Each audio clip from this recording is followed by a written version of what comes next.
안녕하세요. 함께 기도드리겠습니다. 자비로우시고 은혜가 풍성하신 거룩하신 하나님 아버지 감사합니다. 주의 날 저희들 한자리에 모여서 하나님을 찬양하며 하나님의 말씀을 배울 수 있는 귀중한 은혜의 시간을 허락해 주심에 진정 감사를 드립니다. 우리가 이런 은혜를 누리는 것은 주님께서 우리를 먼저 부르셔서 우리가 구원받고 주의 자녀가 됐기에 늘 은혜 받으며 사는 것인 줄 압니다. 주 안에서 우리가 주를 위해서 살아갈 수 있도록 인도해 주시고 또 주님께서 명령하신 이 복음을 전하며 사는 삶을 통해서 하나님께 영광 돌리며 살아가는 우리가 될 수 있도록 하나님께서 도와주시고 또 인도해 주셨길 간절히 기도드립니다. 우리 형제자매님들 개인이 하나님 앞에 오래 세운 목표도 있을 것이고 또 그 세운 목표를 위해서 지금까지 또 열심히 또 사시는 줄 압니다. 올 한 해 남은 기간 동안 그 목표를 위해서 또 하나님 앞에 서원한 것을 위해서 힘있게 살아갈 수 있도록 도와주시고 정말 연말에 주 안에서 잘 살았다는 그런 간증을 할 수 있도록 하나님께서 도와주시고 인도해 주시옵소서. 오늘 이렇게 또 함께 모여서 말씀을 배우고자 합니다. 이 시간 은혜의 시간이 될 수 있도록 도와주시옵소서. 저를 사랑하시는 예수님의 이름으로 기도드렸습니다. 아멘. 성경 빌립보서 1장입니다. 1장 27절, 28절입니다.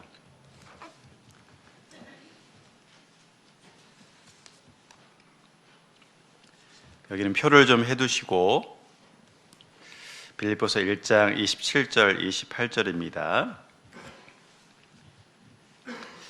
제가 읽도록 하겠습니다. 오직 너희는 그리스도 복음에 합당하게 생활하라. 이는 내가 너희를 가보나 떠나 있으나 너희가 일심으로 서서 한 뜻으로 복음의 신앙을 위하여 협력하는 것과 아무 일에든지 대적하는 자를 인하여 두려워하지 아니하는 이 일을 듣고자 함이라. 이것이 저희에게는 멸망의 빈거요 너희에게는 구원의 빈거니 이는 하나님께로부터 난 것이니라. 잘 지내시지요? 네. 제가 2013년도에 한번 설교 왔고 한 10년 만에 이제 다시 오게 된 것 같습니다. 와 보니까 교회가 되게 많이 밝아졌어요. 네, 그래서 그때하고 지금하고는 많이 좀 달라졌다라는 것도 이렇게 느끼게 됐는데 이렇게 뵙게 되어서 반갑습니다. 옥천교회 잘 아시죠? 네. 한 2시간 이렇게 넓게 떨어져 있어서 또 와 보시기도 좀 어려울 텐데 제가 작년에 이제 옥천교회 처음 와서 올해 2년 차 이렇게 있습니다. 옥천교회 와 보니까 제가 이제 처음으로 옥천이라는 곳에 와봤거든요. 그런데 충북권역에서 유일하게 월세 살고 있는 교회가 옥천교회더라고요. 그래서 참 여러 가지로 어렵겠다라는 생각도 많이 들었고 그리고 또 형제자매님들도 한 성인만 한 40명, 그 주일에 오시는 분들은 한 35명 정도 이렇게 주일에 이렇게 오십니다. 그리고 아이들까지 포함하면 주일에 한 45, 6명 정도 이렇게 이제 참여를 하고 있습니다. 작은 교회인데 그 작은 교회에서 지금 현재 월세 살고 있고 여러 가지로 좀 불편한 부분도 참 많이 있더라고요. 이제 그래서 작년 한 해 옥천교회에서 이 월세를 좀 탈피해 보자라는 그런 생각을 가지고 또 함께 기도하고 또 그 전에도 이제 전임 목사님과 함께 땅도 많이 알아보고 그리고 건물도 많이 알아봤더라고요. 그래서 작년에 와서 이렇게 상반기에 땅도 보고 그리고 건물도 보고 한 20군데는 본 것 같습니다. 그러니까 전임 목사님하고 합쳐서 보면 30군데 넘게 이렇게 이제 땅과 건물. 근데 작은 지역이잖아요. 그 작은 지역에서 그렇게 봤다는 건 많이 봤다는 얘기죠. 근데 생각해 보니까 그냥 계속해서 보고 끝나는 것이 아니고 야, 이거 우리는 감당할 수 없다 하고 멈추면 아무것도 못 하겠더라고요. 그래서 작년 학예 수행이 끝나고 결정을 해야 되겠다라는 생각 하에서 현재 교회당 자리 매매해서 증축하는 것하고 그리고 새로운 땅을 이렇게 생각하고 또 그걸 정해서 두 군데 중에 하나를 좀 정했으면 좋겠다 이렇게 해서 이제 마음을 모으고 이렇게 기도 가운데서 준비를 했습니다. 준비를 했고 또 형제자매님들의 마음은 어떠실까? 인원도 적고 또 건축하려면 많이 헌신도 해야 되는데 그것에 대해서 우리 형제자매님들의 마음은 어떠실까 궁금하기도 하고 또 형제자매들 마음이 하나로 모아지지 않는 상태에서 진행을 하면 작은 교회인데 그 작은 교회가 마음이 나눠지면 또 그것도 문제가 되겠다라는 생각하에서 기도 가운데서 설문조사를 했습니다. 몇 프로 나왔을 것 같아요? 제 그 임원분들께 그랬거든요. 한 70% 이상 나오면 하나님의 뜻으로 알고 합시다. 그랬는데 설문조사 하니까 100% 나왔습니다. 그래서 본인들도 놀래면서 아니 이거 북한도 아닌데 어떻게 100%가 나올 수 있냐고 저도 깜짝 놀랐고 우리 형제 자매님들도 깜짝 놀랐습니다. 그리고 이제 중요한 거는 뭐냐면 작정이잖아요. 그렇게 하긴 했는데 작정이 나올 수 있느냐. 그래서 우리 형제 자매님들이 적어도 5억 5천은 해줘야 우리가 좀 할 수 있을 것 같다. 그 40명 중에는 은장의 어르신들이 한 13분 중에 한 2분은 집에서 요양하고 계시고 연세가 많으셔서요. 그리고 또 청년 한 4명 정도 이렇게 있고 그리고 형제 자매님들 보면 분포도를 보면 직장 생활을 하고 있는 분이 한 서너 명 이 정도 되고요. 그 직장 생활도 아주 그 작은 그런 직장에 이렇게 다니고 있고 중소기업에 자매님들의 모습을 보면 홀로 신앙하는 자매님들이 많고 그리고 월세 사는 분들 그 중에 월세 사는 분도 많고 그런 상황 속에서 과연 어떻게 할 수 있을까? 5억 5천이 나올 수 있을까? 그랬는데 작정하는 날 첫 주일에 4억 9천 5백이 나왔습니다. 그리고 이제 그때 안 나오신 분들이 다음에 하셔서 5억 5천 6백인가 나왔습니다. 다 기도한 만큼 나왔죠. 총 저희가 다른 또 지역에서 이렇게 헌금해 주신 분들 해가지고 5억 거의 9천 정도 나왔습니다. 그래서 엊그제 2월 15일 날 땅 잔금을 치렀습니다. 그래서 이번 주에 아마 소유권 이전 등기가 될 거고 그 다음에 설계도 진행 중에 있고 저희는 뭐 인원이 작고 그러니까 이렇게 크게 지을 수는 없어서 단층으로 150평을 지으려고 합니다. 그래도 여러 가지 많이 불편하겠죠. 그렇지만 그렇게 시작을 해보자. 그리고 땅이 좋아서 그 땅이 521평인데 제2종 일반 주거지역이 도시지역이라서 300평 정도 지을 수 있습니다. 바다 평수를. 다음에 더 이제 많이 지을 수 있는데 지금 현재는 150평만 짓자 해가지고 설계도 지금 진행 중에 있고 토목 설계도 진행 중에 있습니다. 아마 4월 달 정도에는 건축 허가가 나서 5월 달 정도에는 진행되지 않을까 이렇게 생각을 합니다. 그래서 기도해 주셔야 됩니다. 아시겠죠? 지금까지 하나님께서 하나하나 다 인도해 주셨어요. 그리고 우리 형제자매님들도 옥천교 형제자매님들도 마음으로 정말 하나 되어서 또 힘있게 건축을 위해서 지금 수고하고 계십니다. 그래서 옥천교회를 위해서 함께 기도해 주시면 연말 되면 아마 입당식을 할 겁니다. 그럼 그때 오셔서 또 기도해 주시면 감사하겠습니다. 자, 오늘은 여기 빌립보서 1장 27절 28절인데 우리가 잘 아는 말씀이죠. 또 익숙하게 내가 알고 묵상하고 있는 그런 말씀이기도 합니다. 빌립보서는 사도 바울의 그 옥중서신이라는 거 잘 알죠? 에베소, 빌립보서, 골로새서, 빌레몬서 이 네 권이 사도 바울이 로마 감옥에서 이제 기록했던 그 성경입니다. 그리고 우리가 이제 이런 성경을 읽을 때에 우리가 꼭 기억해야 될 게 뭐냐면 사도 바울이 어떤 상태에서 이 편지를 썼을까? 이제 로마 감옥에서 썼다는 거잖아요. 그러니까 그것을 생각하면서 말씀을 읽으면 더 은혜가 될 거다라는 생각이 듭니다. 그러면 이 빌립보 지역이 어떤 역사를 갖고 있을까? 좀 그것도 먼저 좀 생각을 해볼 필요가 있습니다. BC 예수님 탄생하시기 167년에 로마의 식민지가 되었습니다. 그러니까 식민지가 되었다라는 것은 그들의 속국이 되었고 그들의 법을 그리고 그들의 통치를 받으며 살아갈 수밖에 없죠. 우리도 1910년도에 일제 강점기를 겪으면서 일본의 식민지가 되었잖아요. 이제 그래서 옛날 헌병 그 순사라고 하죠.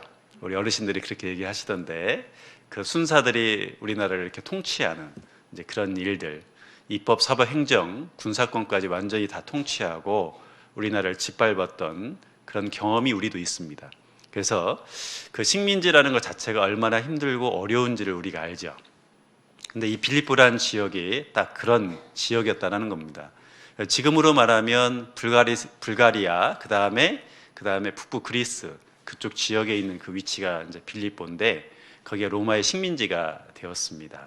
이제 그런데 BC 42년에 이제 그 지역에 이렇게 전환점이 생기게 되는데 어떤 일이 있었냐면 로마의 퇴역 군인들이 이제 거주지를 이전해서 이제 빌립보에 이렇게 이전해서 살게 되었습니다. 이제 그러면서 그 지역이 이렇게 발전하게 되었고 그리고 유럽과 아시아를 잇는 교통의 유충지가 되었습니다. 그리고 군사 전초 기지가 되어서 아주 중요한 그런 지역이 바로 이 빌립보라는 그런 지역이었습니다. 그래서 행정 수도가 그때 당시에 데살로니가였는데 거기와 함께 유명한 그 지역이 바로 이 빌립보 지역이었습니다. 자, 이런 상태에 이제 있었는데 중요한 것은 뭐냐면 로마의 속국이 되었고 식민지가 되었으니까 여러 가지 어려움이 있었지만 그래도 그들에게 혜택이 있었습니다. 어떤 혜택이 있냐면 로마의 시민권이 주어졌어요. 시민권이 주어졌기 때문에 그 시민권을 가지고 이제 혜택을 누리면서 이제 살게 되었습니다. 자, 그렇다면 그 로마의 시민권을 가졌다는 게 어떤 의미가 있냐라는 거죠. 일단은 시민권자는 관직에 오를 수 있습니다. 우리나라에도 많은 외국인 분들이 와서 일을 하고 계시죠. 일을 하고 계신데 이제 그분들이 우리나라에 와서 일만 하지 우리나라 귀화를 하지 않았기 때문에 여러 가지 혜택은 받지를 못하고 있는데 그래서 여러 가지 어려움도 많이 있잖아요. 돈은 벌지만 그런데 그 시민권을 갖고 있다는 거죠. 그렇기 때문에 관직에 오를 수 있습니다. 그래서 그 천부장이라는 사람이 그 사도 바울을 신문하는 과정 속에서 어떤 얘기를 하냐면 사도행전 22장에 보면 내가 돈을 많이 들여서 이 시민권을 얻었노라 이렇게 얘기하거든요. 그러니까 돈 주고 시민권을 샀다 이렇게 얘기를 합니다. 그래서 관직에 이제 오를 수 있게 되었고 또 그 시민권자가 되면 어떤 일이 있냐면 여러 가지 대우적인 측면에서 자기가 모든 것을 누릴 수 있었습니다.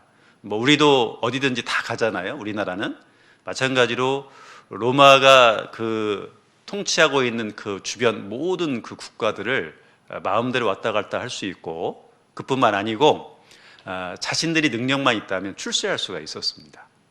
그리고 또 한 가지는 뭐냐면 이 시민권을 갖고 있었기 때문에 법의 보호를 받았죠.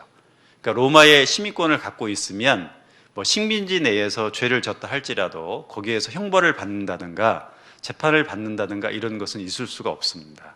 만약에 그 사람을 뭐 시민권자를 때렸다 그러면 그 때린 사람이 오히려 형벌을 받는 이제 그런 일도 이제 있었습니다. 이제 사도 바울도 로마 시민권자였거든요. 그 로마 시민권자였기 때문에 그가 그런 모든 혜택을 누리면서 이제 살았다라는 것을 우리는 성경을 통해서 알 수 있습니다. 이 사도 바울이 신문을 받을 때에 그 신문하는 그 천부장이나 이런 사람들이 확인해 보니까 이 사람이 로마 시민권자잖아요. 그리고 그 예루살렘에 있는 종교 지도자들이 이 사도 바울을 잡아서 신문하려고 할 때도 로마의 시민권자라는 걸 알고 오히려 그 천부장이 사도 바울을 구원해 가지고 이렇게 살리는 그런 일도 있고 또 나중에는 예루살렘의 그 지도자들이 베스도라는 사람이 이 빌립보 지역에 총독으로 가 있었습니다. 그리고 그 이스라엘의 총독으로 가게 됐죠. 이스라엘 총독으로 가게 되었는데 그런 상황 속에 있을 때 이 베스도가 예루살렘에 가가지고 어떤 일을 했냐면 그 지도자들을 만납니다. 그 지도자들을 만나서 환심을 사야 되잖아요. 그 인사도 하고. 그랬더니 그 예루살렘의 지도자들이 사도 바울을 예루살렘에 좀 보내라. 그가 죄를 지었다. 이렇게 고소를 합니다. 이제 그럴 때 이 베스로라는 사람이 어떻게 하냐면 바로 네 알겠습니다 한 것이 아니고 가이사라로 가가지고 그 가이사라에서 신문을 해봅니다. 바울을. 그래 보니까 무죄잖아요. 무죄니까 그러면은 안 된다라고 해야 되는데 그 이스라엘 종교 지도자들, 정치 지도자들에게 또 환심을 사야 되기 때문에 사도 바울에게 또 예루살렘으로 가라 이렇게 얘기합니다. 이제 그때 이 사도 바울이 절대 안 가겠다. 나는 로마의 시민권자이기 때문에 로마의 황제에게 내가 재판을 받겠다라고 이렇게 얘기하는 그런 내용도 나옵니다. 그래서 사도행전 25장 10절에 내가 가이사의 재판 자리 앞에 섰으니 마땅히 거기서 신문을 받을 것이다 이렇게 얘기하거든요. 그러니까 로마의 시민권을 갖고 있으면 이런 혜택이 있죠. 법의 보호를 받는다라는 것을 우리가 알 수 있습니다. 자, 그렇다면 이런 역사적인 배경을 갖고 있는 이 지역에 교회가 언제 세워졌느냐라는 겁니다. AD 50년경에 그 빌립보의 루디아라는 여인이 이제 구원을 받습니다. 사도 바울이 2차 전도여행 그 기간에 빌립보에 가서 이제 복음을 전해서 루디아가 구원을 받고 또 가족들, 귀신 들린 여종, 그 다음에 그 간수장 그리고 그 가족들이 구원을 받으면서 이 빌립보 교회가 세워지게 되었습니다. 그런데 중요한 것은 뭐냐면 이때 당시에 사람들이 다 로마의 시민권자가 됐잖아요. 시민권자가 됐으니까 그 로마의 시민권자로서 혜택을 누리죠. 그리고 구원을 받았으니까 하늘나라 시민권자죠. 그래서 여기 빌립보 3장 20절 볼까요? 3장 20절에 이런 말을 하고 있습니다. 3장 20절에 보시면 오직 우리의 시민권은 하늘에 있는지라 거기로서 구원하는 자 곧 주 예수 그리스도를 기다리노니 이렇게 말했죠. 그러니까 이 빌립보 교회의 형제 자매님들이 구원을 받았는데 구원을 받았으면 우리는 하늘나라 시민권자인데 그 하늘나라 시민권을 더 좋아하고 그것을 위해서 살아가는 것이 아니고 로마의 시민권자로서 이 세상 속에서 자기가 누릴 걸 누리며 살고자 하는 그런 마음이 더 있었다는 겁니다. 그래서 얘기하는 거죠. 야, 우리는 하늘나라에 속해 있다. 그리고 우리는 시민권이 하늘에 있다. 이렇게 얘기를 하는 사도 바울의 모습을 볼 수가 있습니다. 그래서 구원받은 사람들이 우리가 주님 앞에서 구원을 받고 하나님의 자녀이기 때문에 하나님의 자녀로서 내가 힘있게 살아야 되겠다. 나는 하늘나라 시민권자를 갖고 있기 때문에 나는 그것을 위해서 최선을 다해 살겠다. 이런 마음을 갖고 살면 좋겠는데 그러지 않고 세상에 푹 빠져가지고 교회는 나오긴 나오지만 교제도 나오긴 나오지만 마음이 여기 없는 거예요. 주님 앞에 없는 거와 똑같은 그런 형제자매님들이 빌립보 교회의 성도들 중에 있었다라는 겁니다.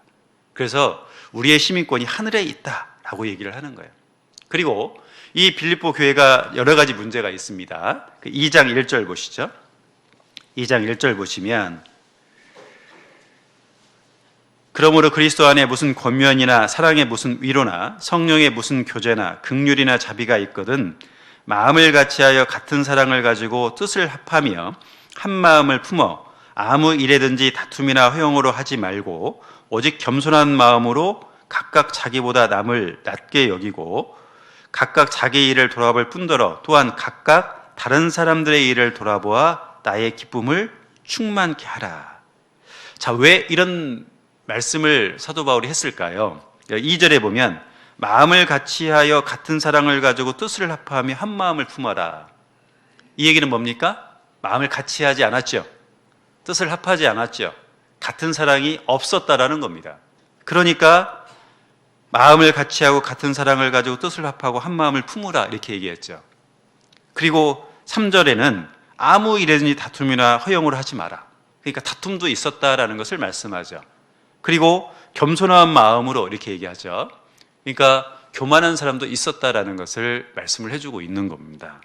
그리고 자기 일을 돌아볼 뿐더러 다른 사람들의 일도 돌아봐야 된다. 그러니까 구원받은 그리스도인들이 자기의 위치가 있잖아요. 우리가 이 세상에서도 가정에서도 내 위치가 있고 교회에서도 내 위치가 있죠. 그러면 내 위치로서 내 역할을 다 해야 되는 겁니다. 직장에서도 성실하게 그 역할을 다 해야 되고 가정에서도 가정에서 남편은 남편 그리고 아내는 아내의 위치 그리고 자녀는 자녀의 위치 부모는 부모의 위치에 맞게 그 역할을 다 해야 되거든요. 근데 그 역할을 다 하지 않는 겁니다. 자기를 돌아보지 않고 자기를 돌아보지 않으니까 다른 사람들을 돌아볼 수가 없죠. 그러니까 여기 빌립보 교회 성도들 중에 이런 일들이 있었다라는 겁니다. 그리고 4장 보시죠. 4장 2절에 보시면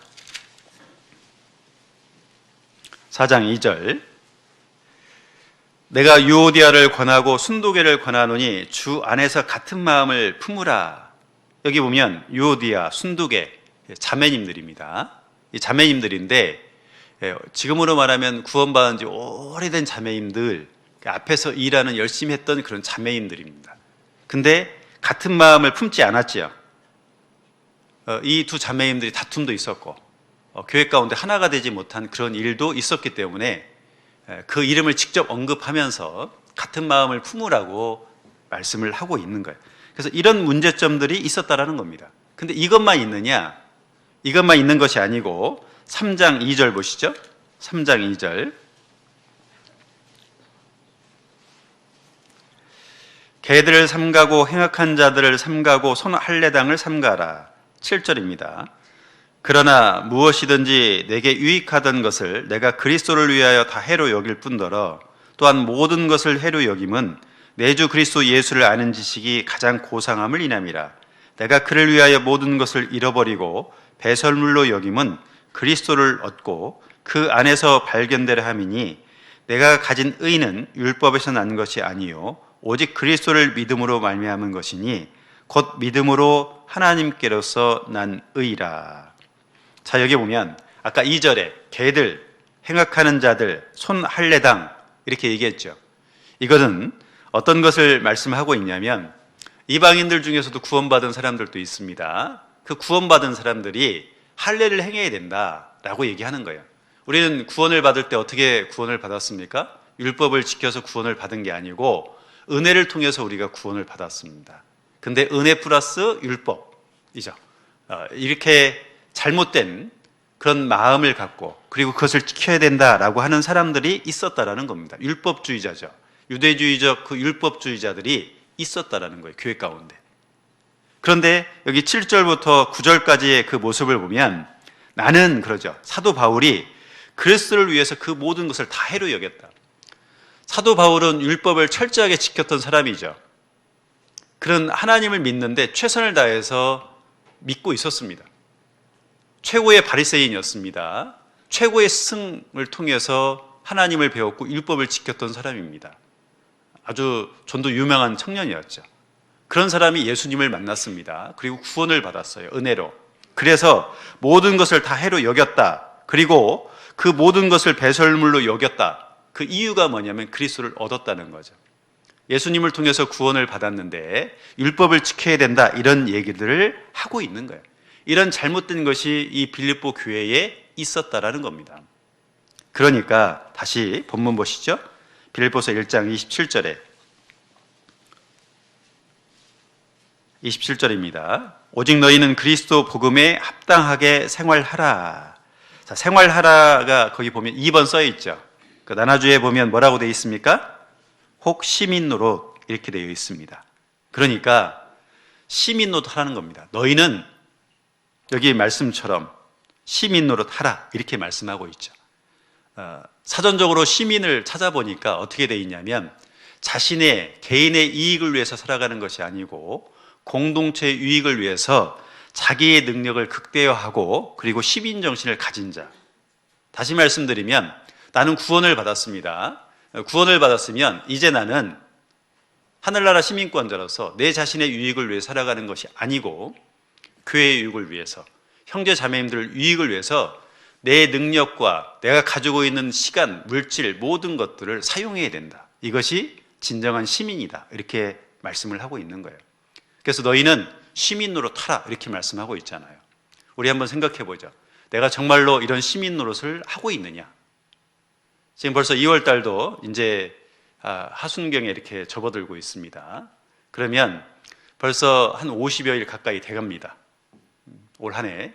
근데 지금 50일 정도 됐는데 이 시간 동안 내가 시민답게 살았느냐 한번 쭉 생각을 우리가 좀 해볼 필요가 있습니다. 내가 교회를 위해서 다른 형제 자매님들을 위해서 이 복음을 위해서 내가 가지고 있는 모든 것을 다 사용했느냐. 정말 그리스도인들은 그런 삶을 살아야 된다라는 것을 말씀을 해주고 있는 거예요. 내가 시민 노릇하려면 일단은 시민이 되어야 됩니다.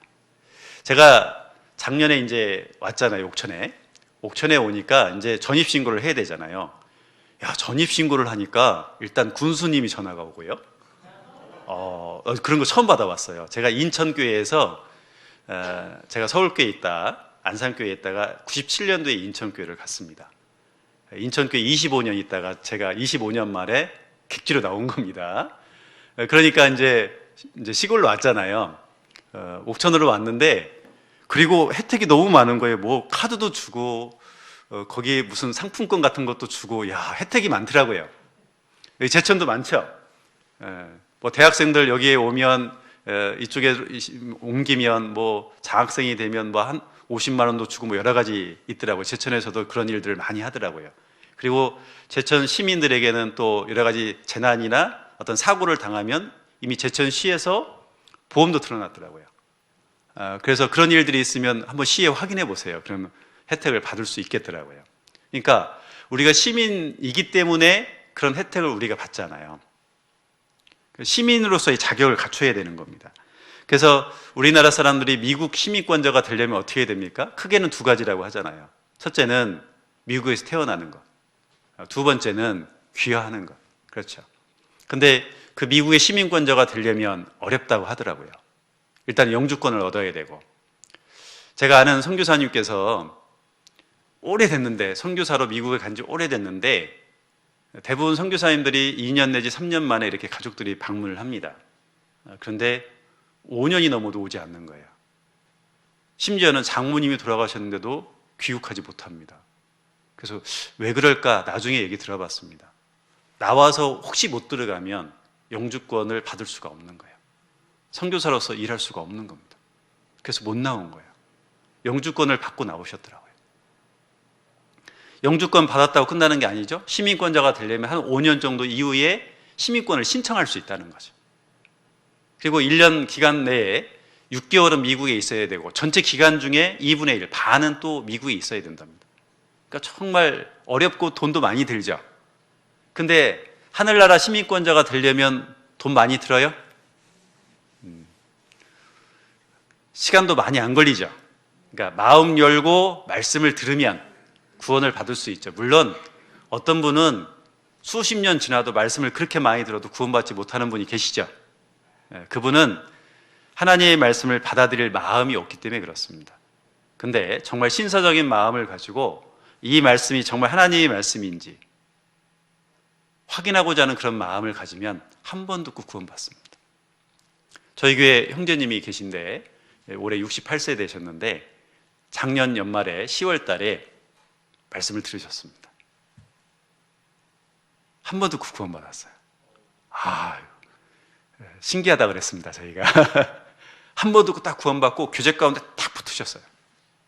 얼마나 열심히 하시는지 몰라요. 요즘에 그런 분들이 귀하죠. 여러 번 들어야 겨우 구원 받을까 말까 하잖아요. 근데 정말 마음 열고 들으시면, 확인하고자 하면 바로 말씀을 듣고 구원을 받을 수 있다는 겁니다. 그래서 하나님 나라가 가까웠으니 회개하고 복음을 믿으라 그러잖아요.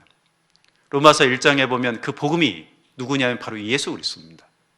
그 예수 그리스도를 우리가 성경을 통해서 확인하고 죄 용서 받으면 우리가 하늘나라 시민권자로서 이 땅 가운데 살아갈 수 있다라는 것을 말씀을 해주잖아요. 마태복음 7장 21절에 보면 나더러 주여 주여 하는 자마다 천국에 다 들어갈 것이 아니요 다만 하늘에 계신 내 아버지의 뜻대로 행하는 자라에 들어가리라. 그렇죠. 요한복음 6장 40절에 보면 내 아버지의 뜻은 아들을 보고 믿는 자마다 영생을 얻는 이것이다. 그래서 우리가 영생을 얻으려면 하나님과 예수 그리스도를 통해서 우리가 구원을 받을 수 있고 하늘나라 시민권자가 될 수 있다는 것을 말씀을 해주고 있습니다. 자, 시민이 된다는 것은 특권이 있고 권리가 있고 또 의무가 있고 여러 가지 혜택이 있다는 거예요. 대한민국 국민도 5대 권리가 있다 하더라고요. 그래서 찾아봤습니다. 뭐가 뭔지 옛날 배웠는데 기억도 안 나고 찾아봤더니 평등권, 자유권, 참정권, 사회권, 그 다음에 청구권적 기본권이 있대요. 그러니까 모르셔도 됩니다. 여러분들은 그런 권리가 있으니까. 그리고 의무가 있죠.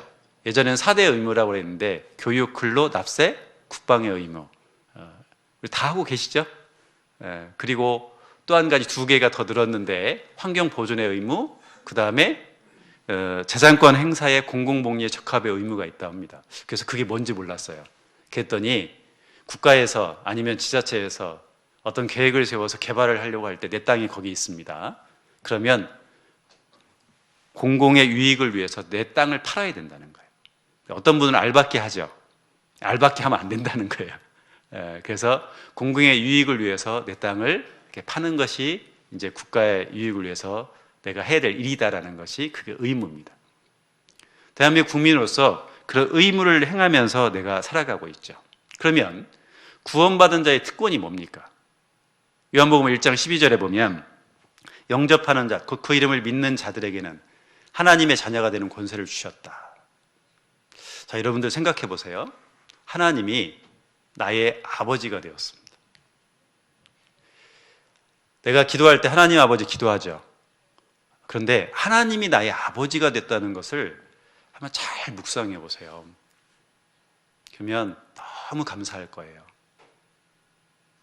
저는 개인적으로 이 세상에서 사람 중에 제일 존경하는 분이 저희 아버지입니다. 작년 연말 12월 29일 날 소천하셨는데 저희 아버지를 제가 제일 존경합니다. 그분은 배움도 없으십니다. 옛날 국민학교 3학년 때 할아버지가 먼저 돌아가시고 또 할아버지가 남겨준 것이 빚이라서 학교를 다닐 수가 없었습니다. 그래서 그분이 국민학교 3학년 때 학교를 관두고 그렇게 사시다가 이제 결혼해서 저희 사남매를 이렇게 키우셨습니다. 술도 안 드시고요. 정말 성실하게 할아버지가 남겨놓은 빚 갚고 그리고 저희 사남매를 이렇게 키우셨습니다. 제가 저희 아버지의 그 모습을 보면서 저희 아버지에게 제가 받은 유산이 뭐냐면 성실입니다. 성실. 정말 성실하게 그 역할을 다 하셨습니다. 그런 아버지를 아버지라 부를 수 있는 게 감사합니다. 요즘에는 부모가 뭐 안 물려주면 부모 쳐다도 안 보잖아요. 그 부모가 어떤 분인지를 몰라서 그래요. 그 부모가 자식을 얼마나 사랑하는지 몰라서 그래요. 육신의 아버지도 내가 너무 감사한데 나를 위해서 죽어주셨습니다.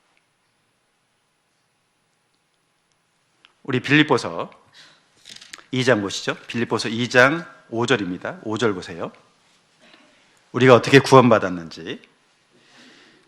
너희 안에 이 마음을 품으라. 곧 그리스도 예수의 마음이니 그는 근본 하나님의 본체시나 하나님과 동등됨을 취할 것으로 여기지 아니하시고 오히려 자기를 비워 조용히 행처를 가져 사람들과 같이 되었고 사람의 모양으로 나타나셨음에 자기를 낮추시고 죽기까지 복종하셨으니 곧 십자가에 죽으심이라. 자 보세요. 그분은 근본 누구라고요? 하나님이십니다. 예수 그리스도는 하나님이십니다.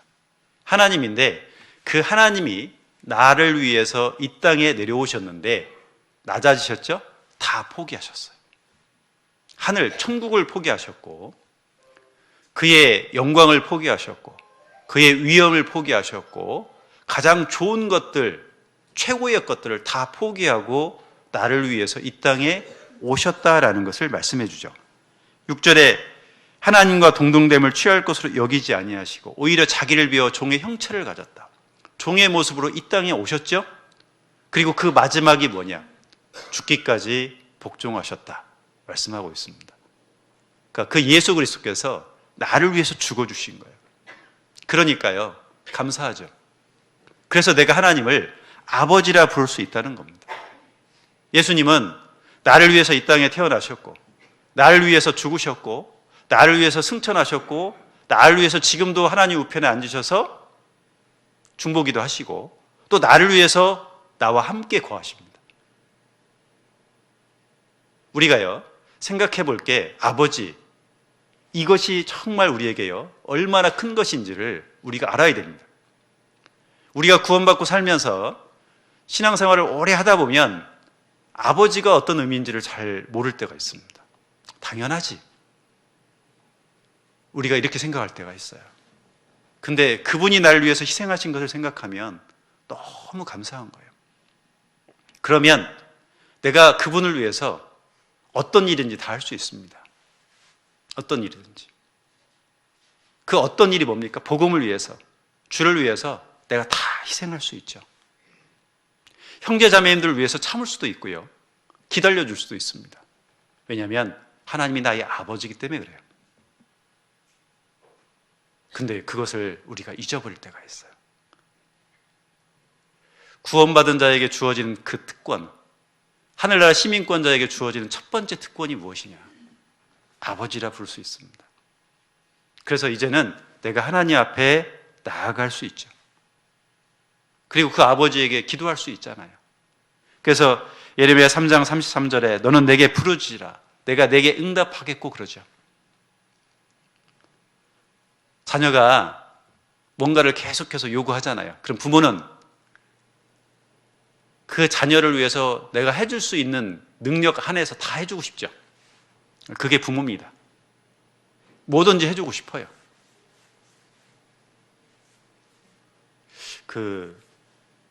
저희 아이가요, 이제 처음으로 제가 그런 걸 느껴보는데, 이제 딸이 이제 결혼을 해서 지금 임신을 했습니다. 그러면서 그 아이를 보면서 이제 그 아이가 그러더라고요. 임신했다는 첫 소식을 얘기를 하더라고요. 그래서 아 그래? 축하해. 근데 그때 제 마음이 어땠냐면 축하하는데 갑자기 마음이 아픈 거예요. 딸이니까. 그 얼마나 고생할까 있죠. 이제 임신해가지고 그 10개월의 과정, 이제 이 아이가 저희 아이가 뭐라고 하냐면 아니 우리 시댁 부모님은 임신했다고 하니까 울던데 기뻐서 눈물 흘리는데 왜 엄마 아빠는 덤덤해 그러더라고요. 근데 그런 생각이 저는 드는 거예요. 감사하면서 또 얼마나 고생할까 이런 생각도. 그 부모의 마음이잖아요. 그렇죠? 각자가 또 다르겠지만 여러 그런 마음들이 우리에게 다 있습니다. 부모는 자녀가 뭔가 원하면 다 해주고 싶어요. 하나님도 마찬가지입니다. 내가 하나님 안에서 바른 모습을 가지고 바르게 하나님 앞에 내가 요구를 한다면 하나님은 다 해결해 주세요. 어떤 분은 그러시더라고요. 아니요, 하나님은 내가 기도해도요 안 들어주세요. 특별히 우리 가족을 전도하기 위해서 그렇게 10년, 20년, 30년 전도했는데 내 가족이 구원받지 못해요. 제가 전도 안 한 게 아닙니다. 제가 얼마나 울면서 무릎 꿇으면서 부탁을 했는데 말씀을 안 들어요. 혹시 우리 형제 자매님들 중에 그런 분이 계실 수 있어요. 주 예수를 믿으라 그리하면 너와 내 집이 구원을 얻으리라. 그 약속의 말씀을 붙잡고 전도하는데 기도 부탁도 얼마나 많이 하는데 어떤 때는 모임에 가서 기도 부탁을 더 이상 하기가 민망할 정도로 그렇게 기도 부탁을 했는데도 구원받지 못하는 거예요. 그래서 낙심이 되고 힘들고 분명히 주 예수를 믿으면 너와 내 집이 구원을 얻겠다는 말씀 붙잡고 하는데 왜 안 됩니까? 우리가 하나님 앞에 원망하면서 부르짖을 때도 있습니다. 근데 하나님은 해주십니다. 제가 작년에 저희 아버지가 12월 29일 날 동계수련회 시작하는 날 소천을 하셨는데 저희 아버지가 언제 구원받았냐면 작년 12월 25일 날 구원받았습니다. 제가 구원을 받고 저희 아버지를 제가 존경한다 그랬잖아요. 그러니까 구원받고 나서는 항상 아버지에게 전화하고 담배는 피셨기 때문에 집에 가면 항상 그냥 아버지 옆에 앉아서 있고 그랬습니다. 그래서 말씀도 처음부터 끝까지 몇 번을 들으시고 수양회도 가시고 끝까지 안 들으시는 거예요. 제사가 딱 걸려 있었습니다. 제사. 제가 장남인데 저희 아버지도 장남이고 네가 교회 목사가 됐으니 내가 이제는 내가 사는 날 동안 내가 제사는 지내겠다. 그렇게 말씀하시더라고요. 그리고 안 받아들이세요. 돌아가시기 한두 달 전에, 석 달 전이죠. 이제 얼마 안 되겠다, 안 남겠다라는 생각이 들어서 거기 목사님, 지역의 그 교회 목사님께 부탁을 해서 제가 매일 내려갔습니다. 매일 내려가서 매일 상담을 붙이고 많이 정말 좋아졌습니다. 진짜 좋아지고 마음도 좋아지고 복음 듣는데도 잘 받아들였답니다. 한 20분 동안. 근데 그다음부터는 안 듣는 거예요. 표정이 이상한 겁니다. 그 목사님 얘기하시더라고요. 나중에 보니까 배에 통증이 너무 심해서 이틀 뒤에 맹장 수술을 했습니다. 그러니까 맹장 때문에 통증이 심해서 복음 듣다가 못 듣고 그 이후에 한 달이 좀 안 돼서 병원에 입원하시고 52일 만에 돌아가셨습니다. 근데 병원에 이제 요즘에는 이렇게 다른 분들이 상담하러 들어가기도 어렵잖아요. 제가 상담을 해야 되는 거예요. 근데 아버지는 이 병원에 계시면서 한 40일 정도는 분노가요. 내가 열심히 지금 살았는데 왜 내가 이렇게 병원에 있어야 되며, 그리고 왜 나는 뭐 그때 당시에 암 선고를 받아야 되는데 그 암 선고도 안 되는 거예요. 조직 검사를 해야 되는데 조직 검사를 못 하는 거예요. 이제 폐암인데 상태가 너무 안 좋아서. 그러니까 얼마나 힘들겠어요. 본인이 막 분노가 나가지고 상담할 수가 없는 겁니다. 제 마음 어떨까요? 다른 분들이 제가 충남 서천이 고향인데 그 서천교회 형제자매님들이 저희 어머니한테 목사님, 아버님 이렇게 돌아가시면 그래도 목사님 얼굴이 있으니 돌아가시면 교회 식으로 해야 된다고 얘기했나 봐요. 그게 무슨 의미가 있겠습니까? 구원 안 받았는데 그거 뭐 할 필요가 있겠어요? 저희 남동생이 그 얘기를 듣고요. 구원받지 않은 남동생이, 그 동생도 몇 번 들었습니다. 말씀을 막 발끈해가지고요. 어떻게 그럴 수 있냐고. 아버지가 믿지도 않는데 무슨 교회식으로 하냐고. 제가 그 얘기 듣고 전화해서요. 나는 아버지가 구원받지 않으면 할 수 없다. 그게 무슨 의미가 있겠냐. 그런데 구원받으면 해야 된다. 그리고 나서 12월 25일 날 이제 상담을 하게 됩니다. 그런데 그동안의 말씀을 들으시고 상담도 했잖아요. 마음이 많이 좋아지셨잖아요. 근데 그때는 마음이 정말 좋아졌어요. 왜냐하면 한 40일 정도의 분노가 있었는데 나중에 그 간병인 하시는 분 있잖아요. 그분 때문에 더 분노가 있었습니다. 막 묶어놓고. 그러니까요. 그러니까 본인은 더 힘들죠. 통증은 있고. 간병인은 가족이 없으면 묶어놓고. 그래서 그 간병인이 저희 아버지가 힘들게 하니까 스스로 이제 포기하고요. 다른 간병인이 왔습니다. 근데 그분이 다른 교회 다니는 분이에요. 그분이 저희 동생한테 카톡을 보내기를, 제가 교회 다닙니다. 염려하지 마세요. 이렇게 카톡이 왔어요. 근데 그분이요, 진짜 정성을 다해서 저희 아버지를 케어를 해주셨습니다. 그러면서 그분이 하나님 믿으셔야 됩니다. 제가 상담하기 전에 그것을 계속 하시고 찬양을 직접 불러주셨더라고요. 하나님이 그렇게 그분을 사용하시더라고요. 그리고 제가 가서 12월 25일 날 상담을 하니까 그대로 받아들이는 거예요. 믿기지가 않았습니다. 이제 점심 때 좀 미움을 드신다는 거예요. 구원받지 않은 남동생이 그 앞에 있었습니다. 식사하시고 다시 제가 상담을 했습니다. 그랬더니 하나님 믿어지고 천국 갈 수 있다는 것을 구원받지 않은 남동생 앞에서 얘기하는 겁니다. 그리고 오후에는 어머니가 오셔서 또 확인해 보니까 천국 갈 수 있다. 다음날 다시 상담. 그렇게 하고 12월 29일 날 이제 주님 품에 안기셨습니다. 제가 그때 느낀 게 있습니다. 제가 장례식을 치를 때 형제자매님들 이렇게 이제 부모님들 장례식을 치를 때 이제 마지막 가족들께서 이제 말씀을 하시잖아요. 인사도 하시고. 그럴 때 어떤 말씀을 하시냐면 저희 아버지가, 저희 어머니가 아주 편안하게 돌아가셨어요. 이렇게 말씀을 하시더라고요. 전 그게 이해가 안 됐습니다. 왜 이해가 안 됐냐면 편안하게 돌아가신 것보다 더 중요한 게 악인도 잠자는 것처럼 편안하게 죽잖아요. 성경에도 나와 있잖아요. 편안하게 죽는 게 중요한 것이 아니고 구원받고 주님 앞에 부름받는 게 중요하잖아요.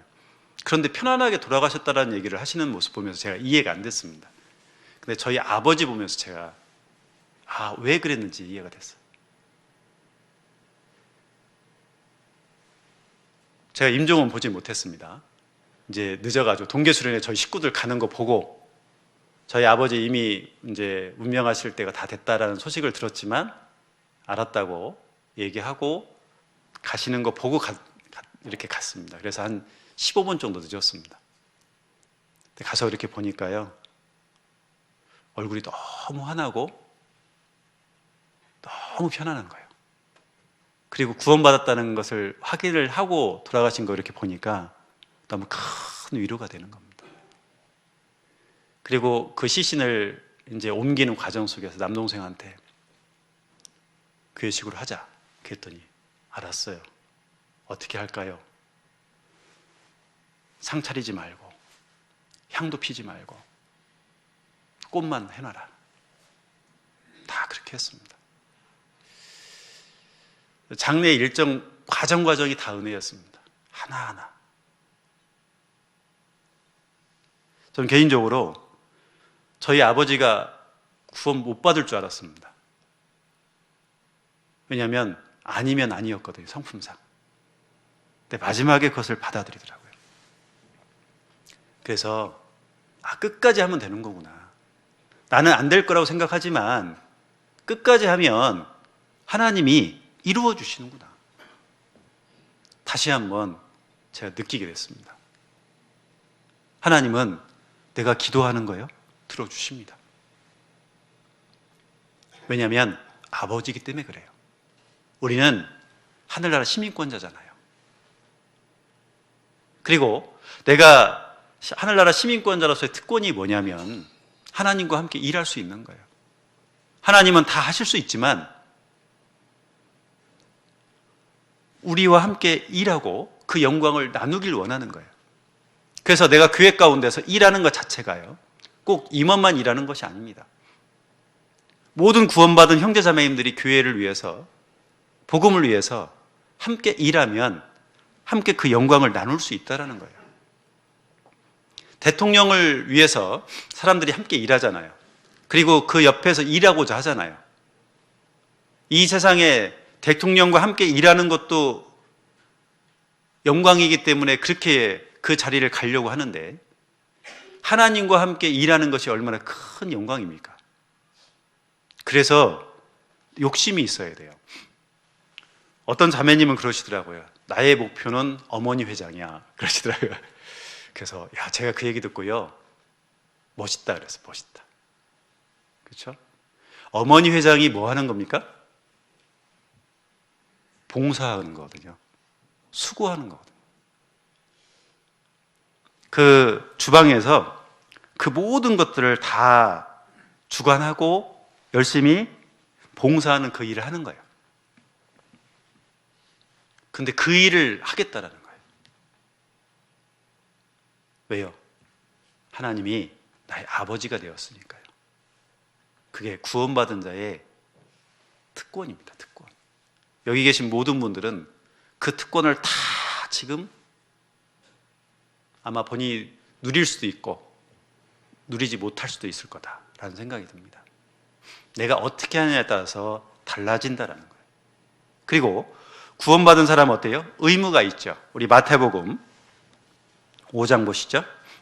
산상수훈인데 마태복음 5장 13절입니다. 13절부터 16절인데 너희는 세상의 소금이니 소금이 만일 그 맛을 잃으면 무엇으로 짜게 하리요 후에는 아무 쓸데없어 다만 밖에 버리워 사람에게 밟힐 뿐이니라. 너희는 세상의 빛이라. 산 위에 있는 동네가 숨기오지 못할 것이요 사람이 등불을 켜서 말 아래 두지 아니하고 등경 위에 두나니 이러므로 집안 모든 사람에게 비치느니라. 이같이 너희 빛을 사람 앞에 비추게 하여 저희로 너희 착한 행실을 보고 하늘에 계신 너희 아버지께 영광을 돌리게 하라. 자, 보면 구원받은 사람은 이 세상에 소금의 역할을 해야 되고 빛의 역할을 해야 된다라고 말씀을 하고 있죠. 그러니까 내가 그 역할을 해야 되는 거예요. 우리가 잘 아는 것처럼 소금의 특징은 부패 방지잖아요. 방부제 역할을 해야 되고, 그리고 녹아져야만이 맛을 내잖아요. 헌신해야 되는 겁니다. 우리가 주 안에서요 헌신하지 않죠? 제가 우리 제천교회에 여기 제가 몇 분은 이렇게 얼굴이 익습니다. 인천교회 제가 25년 있었다고 했잖아요. 물건 팔아 오신 분들. 네. 그 새벽에 얼마나 그때 열심히 하는 모습을 제가 이렇게 뵀는지요. 그런 분들의 희생과 수고가 있으니까 아마 지금 좀 더 나을 겁니다. 그죠? 그런 희생, 수고, 헌신이 없으면요 우리가 이렇게 편하게 신앙생활 하기 어렵습니다. 내가 주님 앞에 갈 때까지 그 역할을 해야 되는 거예요. 그리고 소금은 절대 변하지 않죠. 그리스도인들은 이랬다 저랬다 하면 안 되잖아요. 우리가 변화되는 그런 정말 주님 안에서 그리스도인 자녀답게 변화가 되는 것은 맞잖아요. 당연히 그렇게 해야 되잖아요. 근데 어떤 때는 구원받은 사람 같다가 어떤 때는 구원받지 않은 사람처럼 행동하면 안 되죠. 우리가요 정말 주 안에서 변치 않는 그리스도인의 그 모습을 보이는 것, 그리고 빛의 역할을 해야 되잖아요. 어둠을 비추는 역할을 해야 되고, 그리고 그것은 살균 작용도 하고요 다른 사람들을 넘어지지 않게 도와주는 것, 빛 가운데로 인도하는 것. 전도 집회도 3월 달에 있던데 그런 역할들을 우리가 해야 되죠. 그것이 구원받은 사람들이 해야 될 일이라는 거예요. 근데 어떻게 해요? 여기 보면 착한 행실을 통해서라고 말씀하고 있습니다. 전도하려면 그냥 되는 게 아니죠. 전도는 어떻게 합니까? 삶으로 전도하는 거잖아요. 삶으로. 예전에 어떤 자매님이 그 간호사, 그러니까 요양병원의 간호사로 계셨습니다. 근데 이 자매님이 정말 그 본이 됐던 것 같아요. 그래서 저희가 몇 년 정도 그 자매님이 그 요양원에 일할 때까지 저희가 그 집회를 그 요양원에서 했습니다. 그 자매님 때문에. 그런데 옆에 있는 분들이 그 요양사분들이나 다른 간호사분들이 이 자매님을 보고 야, 저분이 다니는 교회는 내가 가고 싶다. 그런 마음이 들었답니다. 그런데 이단이라고 하는 거예요, 옆에서. 더 기가 막힌 거는 세월호 사건이 터져버린 겁니다. 그래서 오해가 된 거예요. 그래서 말씀을 안 듣다가 그 자매님의 모습을 보니까 저런 분이 이단 교회에 있을 리가 없는데 이렇게 생각하고 말씀을 들었어요. 구원을 받았습니다. 그리고 7편 말씀, 마지막 말씀이 주제가 구원과 그 이후의 생활 그렇잖아요. 이분이 그 DVD를 딱 받고 토요일날 그 7편을 보고 주일날 이제 교회에 오기로 한 겁니다. 그것을 딱 보는데 써 있잖아요. 구원과 그 이후의 생활. 근데 이분에게 어떻게 보였냐면 구원파 그 이후의 생활. 이렇게 읽혀졌답니다. 구원과가 구원파로 이렇게 보인 거예요. 화가 나가지고 전화한 거예요. 구원파 맞구만. 다시 봐 그랬대요. 다시 봐. 다시 보니까 구원과 그 이후의 생활. 그분이 그거 보시고요 주일날 오신 거예요. 그래서 저하고 상담을 하게 된 겁니다. 그 얘기를 다 하시는 거예요. 그 자매님의 삶이 전도가 되죠. 그리고 그 요양원에서, 그 요양병원에서 계속해서 집회가 있었습니다. 몇 년 동안. 그분 관둘 때까지요. 그분이 나중에 관둘 때 왜 관뒀냐면 이렇게 해서 내가 돈 버는 것도 중요하지만 내가 이 젊을 때 주님을 위해서 일하는 게 맞지 않겠어요? 그러고 관두더라고요. 그리고 어머니 위해서 일했습니다. 멋있지 않아요? 우리가요, 신앙생활을 어떻게 해야 되는지를 우리가 알아야 되는 거예요. 마태복음 6장 19절입니다. 또 우리가 해야 될 일이 뭐냐면 19절, 너희를 위하여 보물을 땅에 쌓아두지 말라. 거기는 좀과 동록이 해하며 도적이 구멍을 뚫고 도둑질하느니라. 오직 너희를 위하여 보물을 어디에 쌓아두라요? 하늘에 쌓아두라 그러죠. 거기는 좀이나 동록이 해하지 못하며 도적이 구멍을 뚫지도 못하고 도둑질도 못하느니라 그러죠. 우리는 보물 있잖아요. 물질 있죠, 물질. 이것을 어디에 사용해야 되느냐. 제가 옥정교회 이렇게 작정을 하면서요, 처음에 어떤 분이 그러시더라고요. 목사님, 여기 다 안 찼는데 왜 건축하려고 하세요? 제가 그 얘기 듣고 처음에는 당황스러웠어요. 전임 목사님께서 건축한다고 얘기했고 다 땅 봤다는데 그래서 다 얘기가 됐나 보다. 제가 그렇게 생각을 했습니다. 그런데 그렇게 얘기하시는 분이 계신 거예요. 그래서 제가 설문조사를 돌린 겁니다. 근데 돌아서서 제가 생각해보고 저희 식구들을 이렇게 보니까 제가 만약에 그 위치에 있었다면 저도 그렇게 얘기했을 것 같은 거예요. 왜냐하면 너무 어려운 거예요. 우리 자매님들도 월세 10몇만 원 주고 살고요. 홀로 신앙하면서. 직장도 제대로 된 직장이 몇 분 없고요. 형제님들도. 그런데 할 수 있나? 그 생각이 들었어요. 그래서 제가 할 수 있다는 걸 보여줘야 되겠다. 어떻게 보여줄까? 돈이죠, 뭐, 돈. 돈 때문에 우리가 못한다고 하는 거잖아요. 그래서 그 전에 11조 한 거 1월 달부터 8월 달까지 확인해 보고 작년에 1월 달부터 8월 달까지 11조 한 거 확인을 해 봤습니다. 그 전년도에는 한 달에 평균 400을 했더라고요. 저희 규모에서 그 정도 나오는 겁니다. 원래 대부분 그러더라고요. 다른 게 확인해 보니까. 근데 작년에는 평균 550 나왔습니다. 갑자기 150 늘었죠? 물론 코로나 상황도 있었을 겁니다. 그리고 다른 헌금까지 합하니까 그 전년도에는 670이었는데 작년에는 950인 거예요. 그래서 제가 생각을 했습니다. 아까 그랬죠. 5억 5천은 해야 된다고. 제가 어떤 생각을 했냐면 5억 5천이 꼭 필요한데 그거 있어야 우리가 승인도 받고 할 수 있을 것 같은데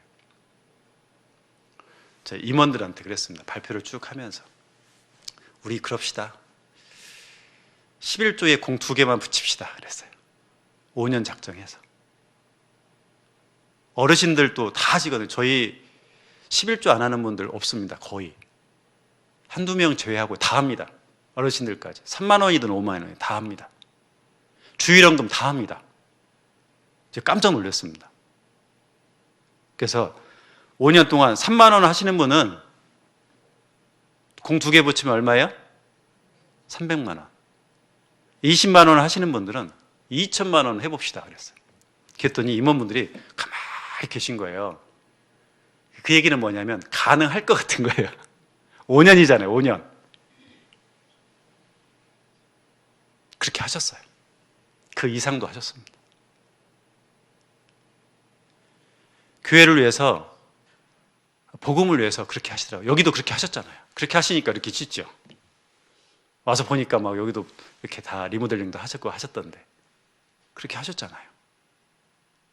근데 내가 그 보물을 주를 위해 사용하죠? 하나님이 다 채워주십니다. 그래서 우선순위가 있는 거예요.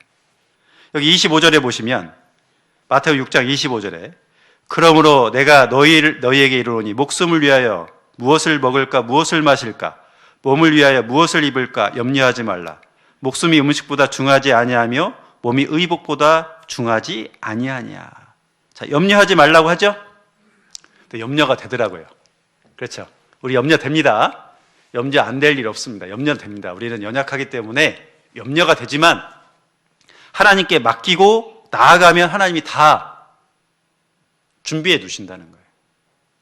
그래서 염려하지 말고 먹고 입고 이런 것 때문에, 자녀 교육하는 것 때문에 그런 거 염려하지 말고 주를 위해서 먼저 드려봐라.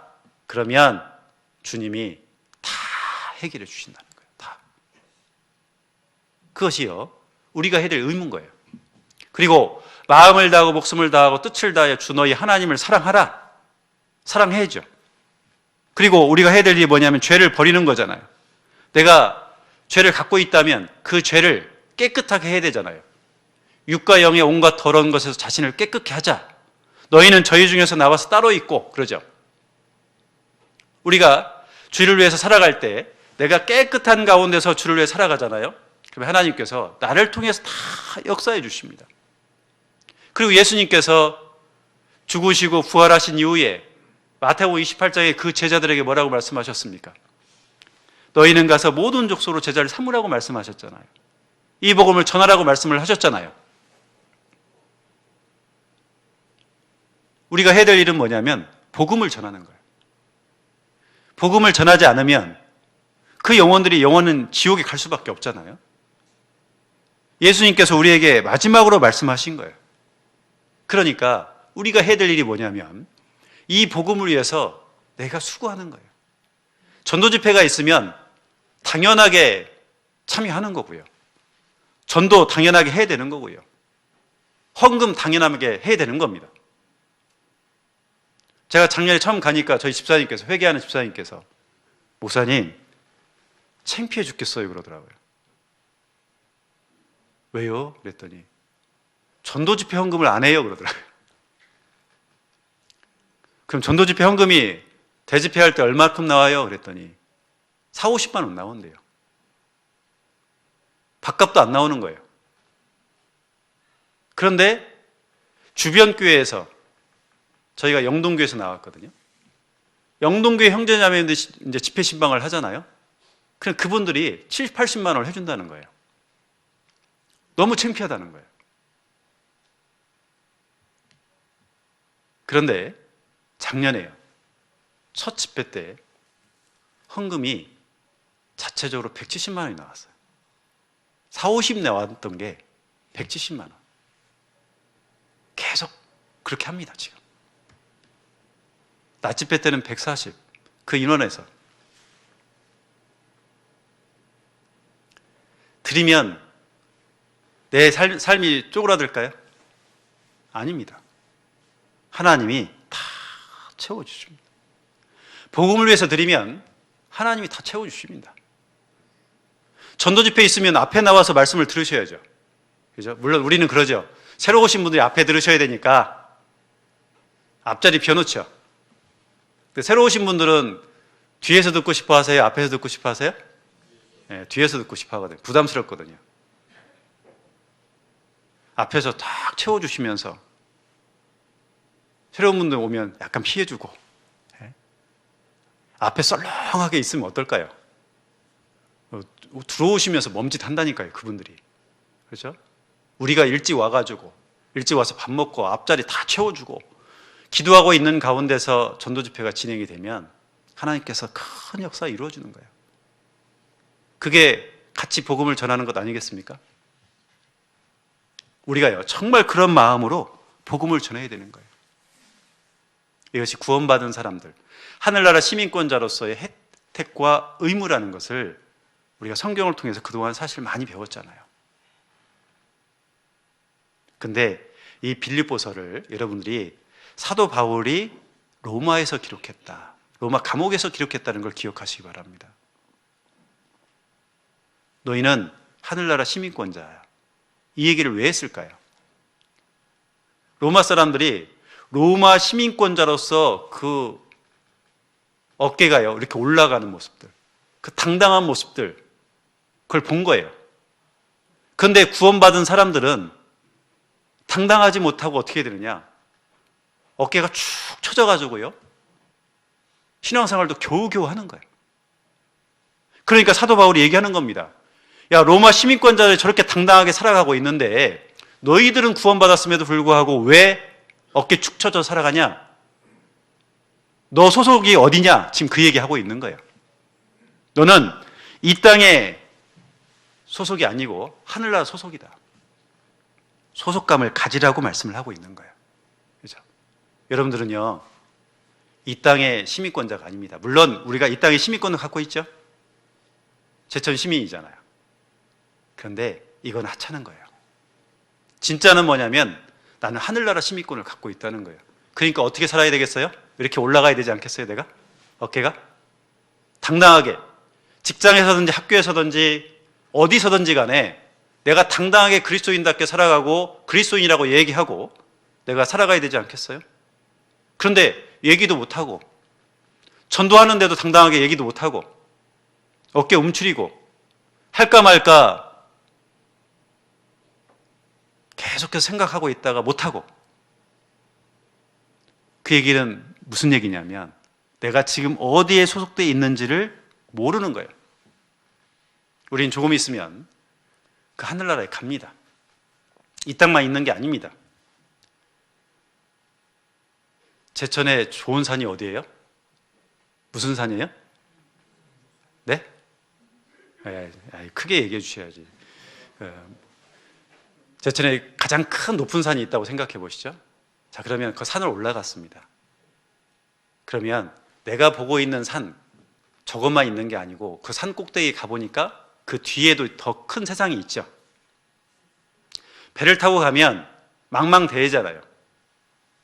끝이 없는 것 같잖아요. 울릉도 설교를 가보니까요, 배를 타고 가는데 막 지겨워요. 아무것도 없습니다. 망망대해입니다. 근데 가다 보니까 울릉도가 보이더라고요. 망망대해지만 가보면 다른 세계가 있습니다. 우리가 이 세상이 전부인 것처럼 우리가 살아가고 있지만 이 세상이 전부가 아니고 정말 영원한 것이 있는 그 세상이 있다라는 거예요. 우리는 거기에 시민권자라는 겁니다.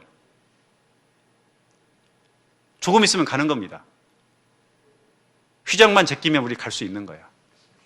그렇기 때문에 우리가 해야 될 일이 뭐냐면 당당하게 가는 거예요. 예수님께서 말씀하시죠.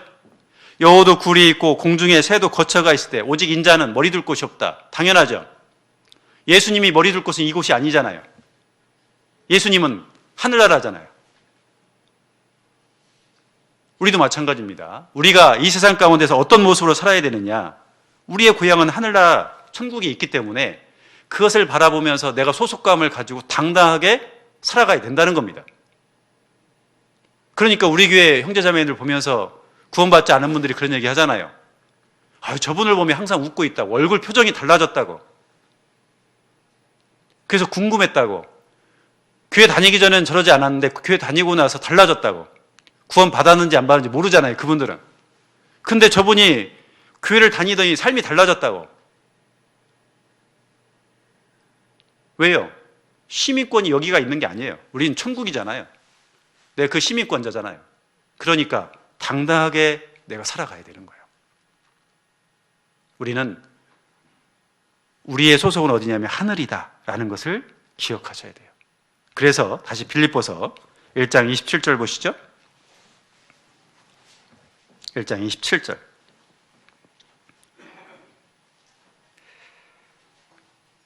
제가 읽겠습니다. 오직 너희는 그리스도 복음에 합당하게 생활하라. 자, 여기 보면 오직 너희는 그리스도 복음에 합당하게 생활하라.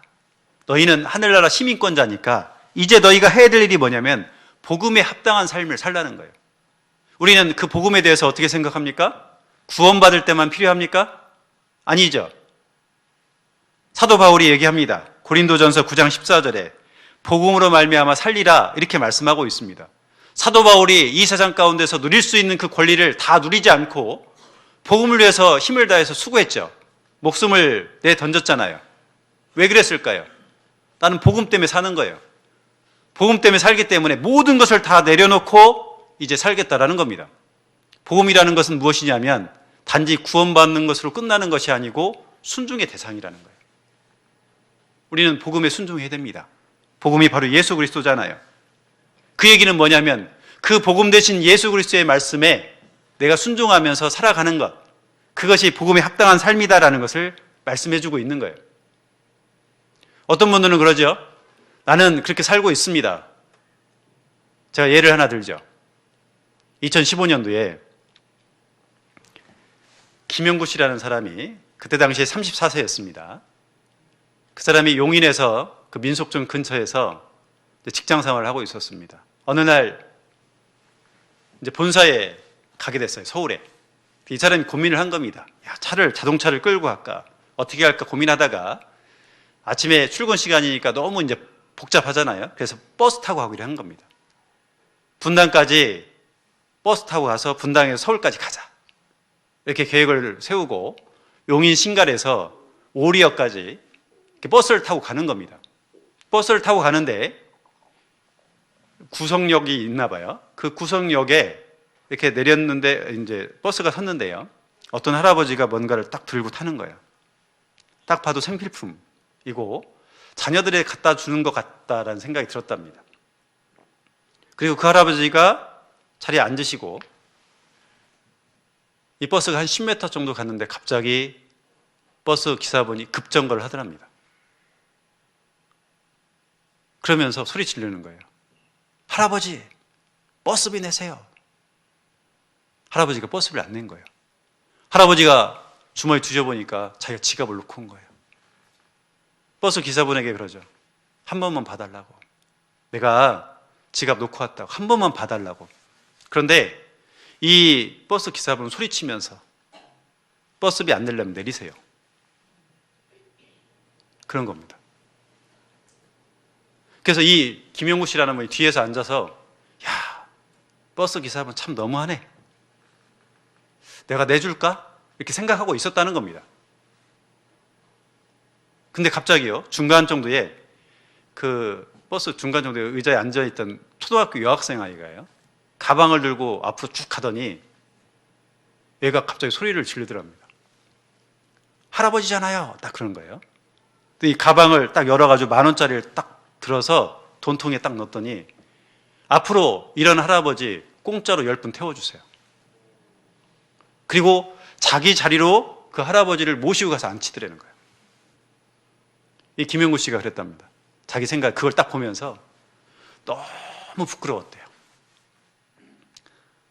이 사람은 생각은 있었죠? 내가 대신 내줄까? 그러죠. 근데 행하지 않았습니다. 그게 너무 부끄러웠대요. 내가 도와줘야 된다는 마음이 있었습니다. 알고도 있었습니다. 근데 갈등을 하고 있죠. 근데 그 아이는 나가서 돈을 넣고 그 할아버지를 다 모시고 오는 모습을 볼 수가 있죠. 자, 진정한 알미라는 것은 뭘까요? 행하는 거예요. 행하는 거. 여러분들이 수없이 성경을 많이 배우고 신앙생활 열심히 하시고 교제도 열심히 나오시고 전도도 하실 겁니다. 내 삶이 얼만큼 많이 변했는지 우리가 생각을 한번 해보죠. 내가 말씀을 그렇게 많이 알고 다른 분들에게 말씀을 가르치기도 할 겁니다. 그렇게 교제도 할 겁니다. 근데 나는 진짜 이 말씀대로 행하고 있느냐는 거야. 신앙이라는 것은 행하는 거잖아요. 복음에 합당하게 생활하라 이렇게 말씀하잖아요. 그러면 이 복음의 말씀, 이 말씀처럼 내가 살아가고 있느냐라는 거예요. 에베소 4장 보시죠. 에베소 4장 빌보서 앞에 4장 1절입니다. 4장 1절. 그러므로 주 안에서 갇힌 내가 너희를 권하노니 너희가 부르심을 입은 부름에 합당하게 행하여 모든 겸손과 온유로 하고 오래 참음으로 사랑 가운데 서로 용납하고 평안에 매는 줄로 성령의 하나 되게 하신 것을 힘써 지키라. 자, 여기 보시면 너희가 부르심을 입은 부름에 합당하게 행하여 그러죠. 우리가 하나님을 먼저 부른 게 아니죠. 하나님께서 나를 먼저 부르셨죠. 그래서 내가 구원을 받은 거다라는 겁니다. 우리는 사망의 생명으로 건짐을 받았습니다. 그분이 부르셔서. 그리고 우리는 죄에서 성결로, 어둠에서 빛으로, 그리고 분리됐었는데 이제 연합하게 됐습니다. 그래서 하늘나라 시민권자가 됐습니다. 그렇다면 내가 그 부름에 합당한 삶을 살아야 된다는 거예요. 그래서 합당하게 행하여 라고 말씀하죠. 그러면 합당한 것이 뭐냐? 그 2절에 겸손하고 온유하고 오래 참고 사랑 가운데 용납하고 평안에 매는 줄로 성령이 하나 되게 하신 것을 힘써 지키라, 이렇게 말씀하죠. 다윗이 왜 죄를 지었습니까? 다윗이 밧세바를 취하고 그 우리아를 왜 죽게 만들었습니까? 생각해 보면 다윗은 사무엘 8장까지 보면 전쟁터에 다 나가서 자기가 전쟁을 지휘했습니다. 하나님의 도우심을 통해서 그 전쟁 승리했습니다. 근데 사무엘하 10장에 보면 늦잠 자고 일어납니다. 그걸 통해서 이 다윗이 게을렀다, 우리가 그렇게 배우죠. 게으른 것도 맞습니다. 그런데요, 더 생각해 봐야 될 게 뭐냐면 마음이에요. 내가 왕인데, 그리고 암몬과 지금 전투하고 있는데, 전투하고 있어도 우리 병력이 다 이길 수 있어. 그런 마음, 높아진 마음이 있죠. 여인이 목욕하고 있는 걸 보면서 누군지 알아봐라. 그러니까 자기 부하의 딸이며 아내였잖아요. 그러면 멈췄어야 되잖아요. 내가 왕인데 마음이 교만해져 있죠. 그래서 그런 범죄를 저지른 겁니다. 사람은 슬픔, 기쁨, 고통 이런 것은 내가 스스로 압니다. 근데요, 내가 교만한 건 내가 몰라요. 오히려 내가 겸손하다고 생각하지. 그죠? 주님 안에서 진짜 우리가 겸손해져야 되거든요. 다윗은 영적인 상태에서 아주 높아져 있었어요. 그러니까 그런 죄를 짓는 겁니다. 우리가 신앙생활 하면서 내 마음이 정말 낮아질 수 있도록 우리는 계속해서 내가 노력을 해야 됩니다. 기도하는 가운데서. 그러지 않으면 마음이 계속 높아져요. 어떤 분은 육신적인 풍요 때문에 잘 사니까요. 어떤 분은 가방끈이 기니까요. 어떤 분은 뭐 자기가 어떤 일을 하든지 무슨 일을 하든지 간에 다 잘 됩니다. 그러니까 마음이 확 높아지잖아요. 그런데 복음에 합당하게 행하는 것이 뭐냐라는 거예요. 겸손이라는 거죠. 겸손. 그 다음에 온유 그러죠. 온유라는 것은 뭐 아무 얘기도 안 하고 늘 친절하게 대하는 것, 선을 베푸는 것, 이것을 우리가 온유라고 생각하는데 진정한 온유는 뭐냐면 이런 거예요. 강함이 있는데, 내가 강함이 있습니다. 강함이 있는데 절제하는 거예요. 절제하면서 부드러워지는 것, 선한 일을 행하는 거예요. 그러니까 야생마가 있으면 그 야생마가 길들여지죠. 길들여지면 고삐 하나에 움직이잖아요. 그죠? 그게 온유인 거예요. 그게 온유. 우리가 신앙생활 하면서 우리나 말이나 행동에서요, 이 절제가 안 되면 많은 문제를 일으킬 수 있습니다. 교회 가운데서. 우리는 누구나 다 강합니다. 교회 처음에 오시는 분들, 이렇게 구원받고 오시는 분들 정말 순둥순둥 하시죠? 그분 고집 부리면 어떻게 돼요? 누구나 다 고집 있습니다. 다 강합니다. 그런데 말씀에 의해서 내가 절제를 해야 되고 그 절제를 가지고 부드러운 마음으로 선을 행하는 삶을 사는 것, 그것이 진정한 온유다라는 것을 말씀을 해주고 있습니다. 그리고 오래 참음이죠. 우리는 내가 내 힘으로, 내 의지로, 내 의의를 가지고 내가 참다 보면 나중에 폭발하죠. 내가 내가 얘기했다고 그렇게 얘기하잖아요. 성경에서는 주 오실 때까지 길이 참으라. 끝까지 참으라고 말씀하시죠. 오래 참아야 됩니다. 그것이 복음이 합당한 생활인 겁니다. 그리고 성령의 하나 되게 하신 것을 힘써 지키라 그러죠. 교회가 하나가 될 때 무슨 일이든지 다 할 수 있어요. 구역장님이 자, 우리 이번에 이렇게 하려고 합니다. 그러면 왜 그렇게 하세요? 다른 방법도 있는데 그게 아니고, 그래요? 구역장님이 그렇게 말씀하실 때는 구역의 임원들이 함께 교제해가지고 결정한 거잖아요. 그것을 광고하는 거죠. 그러면 혹시 내 마음에 맞지 않다 하더라도, 그리고 내가 지금까지 배운 것하고 조금 다르다 하더라도, 아, 그래요? 그러면 구역장님, 제가 어떻게 하면 될까요?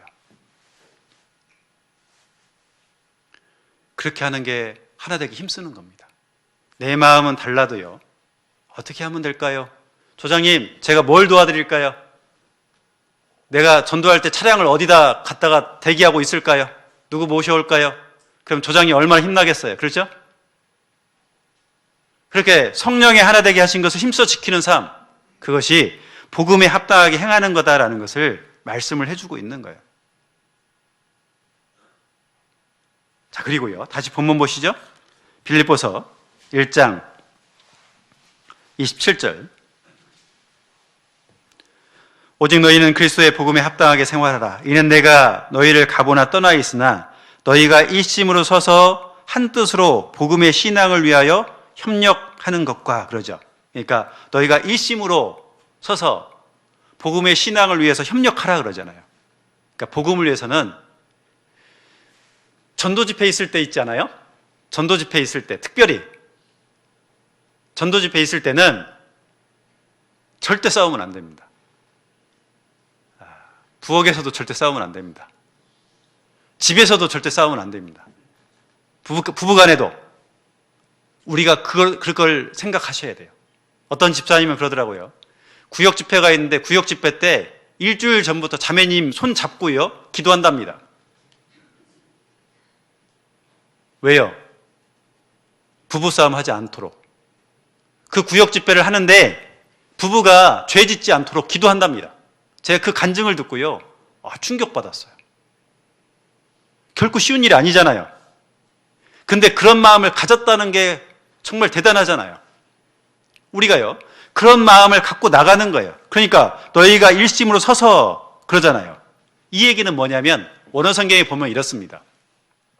야, 너희들 이것으로 만족하지 마라.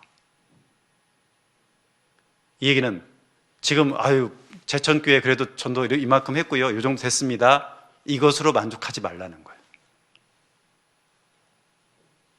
구원받은 형제자매님들이 신앙생활 잘할 수 있도록 지키고, 두 번째는 뭐냐면 확장하라는 겁니다.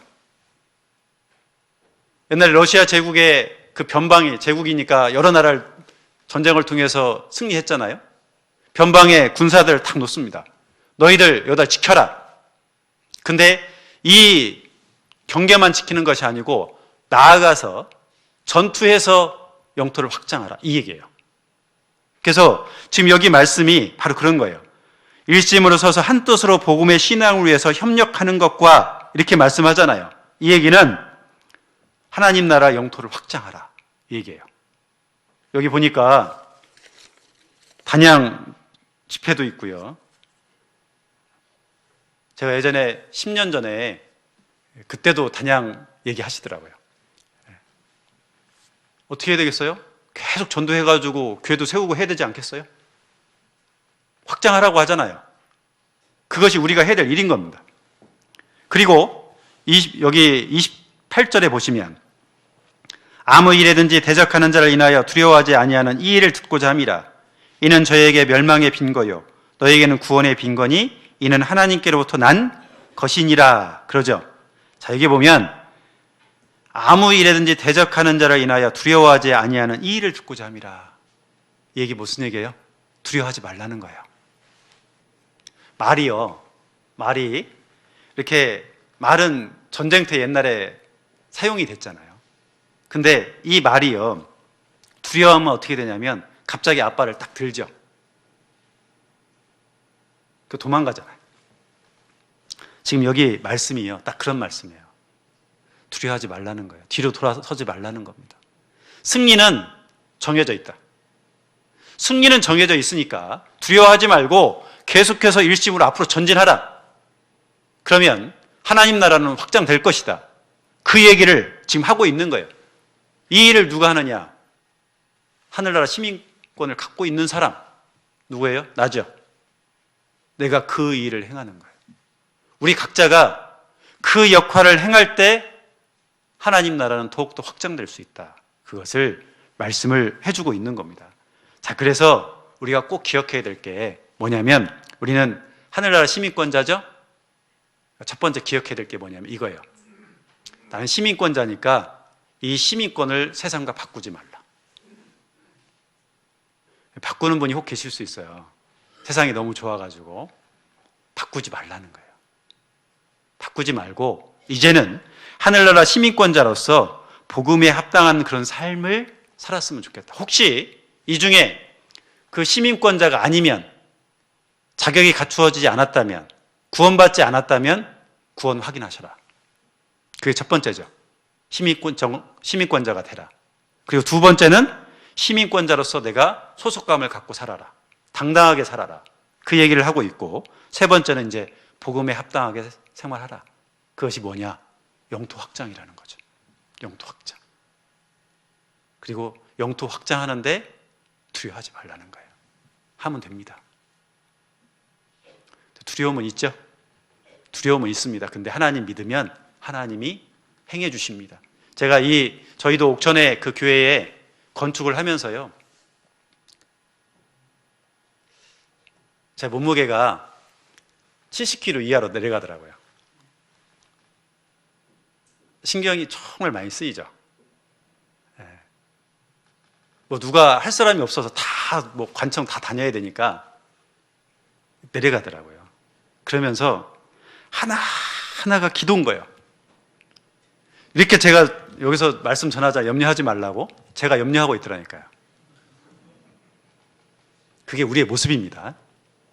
그런데 말씀 붙잡고 어떻게 해요? 힘을 얻으시라는 거예요. 힘을 얻고 나가면 하나님이 이미 다 준비해 두셨다. 그걸 경험하면 기쁨이 있다는 거예요. 아시겠죠? 그래서 우리가 정말 하늘나라 시민권자로서 당당하게 주 안에서 복음 전하며 살았으면 좋겠습니다. 기도하고 마무리하겠습니다. 하나님 감사합니다. 오늘 말씀을 통해서 우리가 어떤 위치에 있는지 또 알게 해주심에 진정 감사를 드립니다. 하나님을 아버지라 부를 수 있는 그런 귀한 은혜를 주심에 진정 감사를 드립니다. 우리가 그 아버지를 생각하며 감사함으로 하나님의 자녀로서 합당한 모습으로 이 땅 가운데 살아갈 수 있도록 하나님께서 인도해 주시고 함께해 주시옵소서. 저희는 육신이 있기에 염려하고 낙심하고 두려워하며 살아갈 때도 많이 있습니다. 그럴 때마다 말씀 붙잡고 힘을 얻어서 좌우로 치우치지 않고 당당하게 복음을 위해 살아갈 수 있도록 하나님께서 도와주시고 인도해 주셨길 간절히 기도드립니다. 이 위에 있는 모든 일정도 주님께서 함께해 주셨길 원하면서 저를 사랑하시는 예수님의 이름으로 기도드렸습니다. 아멘.